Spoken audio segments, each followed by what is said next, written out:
আজকে ইফতারির জন্য অনেক মজার একটি আইটেম তৈরি করলাম। আর এইটি কি বলেন তো? এটা হচ্ছে এক ধরনের ফুল। আর এই ফুলটি কি কেউ চিনেন? আর এই ফুলটি দিয়ে কিন্তু বড়া খাওয়া যায়। আপনারা কি জানেন? তো হ্যালো এভরিওয়ান, আসসালামু আলাইকুম। যে যেখান থেকে আমার ভিডিওটি দেখছেন আশা করি আপনারা অনেক ভালো আছেন। আলহামদুলিল্লাহ, আল্লাহর রহমতে আমি বেশ ভালো আছি। দেখতে দেখতে রোজার 5টি চলে গেল। আর কে কেমন রোজা করলেন অবশ্যই কমেন্ট করে জানাবেন। আলহামদুলিল্লাহ, আমার রোজাগুলা কিন্তু খুব ভালো কাটছে। তো সবই কিন্তু আল্লাহর রহমতে। তো আল্লাহর রহমত ছিল, এবারে রোজাটা কিন্তু খুবই খুবই ভালো যাচ্ছে। তো এদিকে কিন্তু আমি আজকে সাজনা ফুলের বড়ার পাকোড়া তৈরি করব, মানে বড়া আর কি, এক কথায় মানে ফুল দিয়ে বড়া তৈরি করব বা পাকোড়া তৈরি করব আর কি। তো এখানে দেখতে পাচ্ছেন প্রথমে কিন্তু আমি সাজনা ফুলগুলো, আমাদের বাসায় যেহেতু সাজনা গাছ আছে, তো সেইখান থেকে আসলে সকালবেলা প্রচুর পরিমাণে ফুল পড়ে থাকে। তো সেই ফুলগুলাই আসলে নিয়েছিলাম, নিয়ে তারপরে খুব ভালোভাবে পরিষ্কার করে ধুয়ে নিয়েছিলাম ফুলগুলা। তারপরে এই ফুলগুলা কিন্তু আস্তই আমি এখানে দেখতে পাচ্ছেন মাখিয়ে নিতেছি।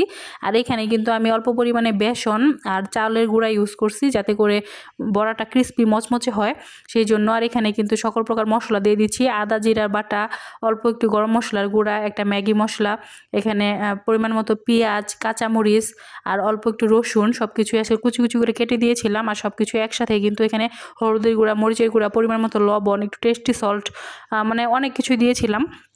তো তারপরে কিন্তু খুব ভালোভাবে মাখিয়ে নিয়েছি। মাখিয়ে নেওয়ার পরে কিন্তু যে এরকম করে বড়ার শেপ করে আমি দিয়ে দিলাম। তো ফ্রাই প্যান কিন্তু আগে থেকেই তেল দিয়ে গরম করে রাখছিলাম, তো ওই গরম তেলের মধ্যে দিয়ে দিয়েছিলাম। তো এখন একে একে কিন্তু সবগুলা দিয়ে দিতেছি। আর এটা কিন্তু খুবই মচমচা করে ভাজতে হবে, আর মচমচা করে ভাজলেই কিন্তু খেতে ভালো লাগে। তো ইফতারিতে আসলে এরকম ভাজা পোড়া আইটেম কিন্তু খুবই ভালো লাগে খেতে, বাট এটা কিন্তু অতটাও স্বাস্থ্যকর না। কিন্তু এই সাজনা ফুলের বড়াটা কিন্তু খুবই উপকারী একটি বড়া আর কি, মানে খুবই ঔষধি গুণ সম্পন্ন। যেহেতু সাজনা ফুল, ফুলের পাতা আর সাজনা, এটা কিন্তু আমাদের জন্য খুবই উপকারী একটি খাবার, সেই জন্য কিন্তু বড়াটাও কিন্তু, মানে ফুলের বড়াটাও কিন্তু খুবই মজাদার হয়।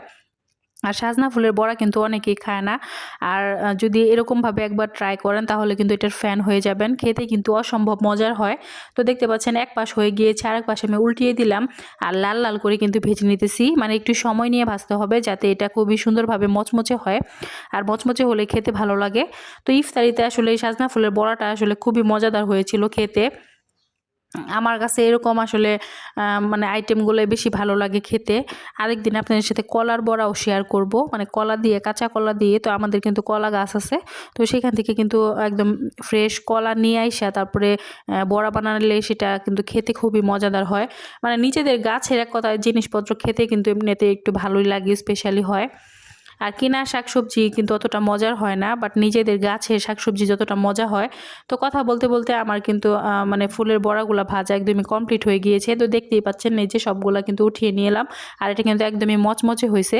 তো আজকের ভিডিওটি আপনাদের কাছে কেমন লাগলো অবশ্যই কমেন্ট করে জানাতে পারেন। আর আপনারাও কিন্তু এরকম অত্যাধুনিক মানে ফুলের বড়া আপনারাও তৈরি করতে পারেন।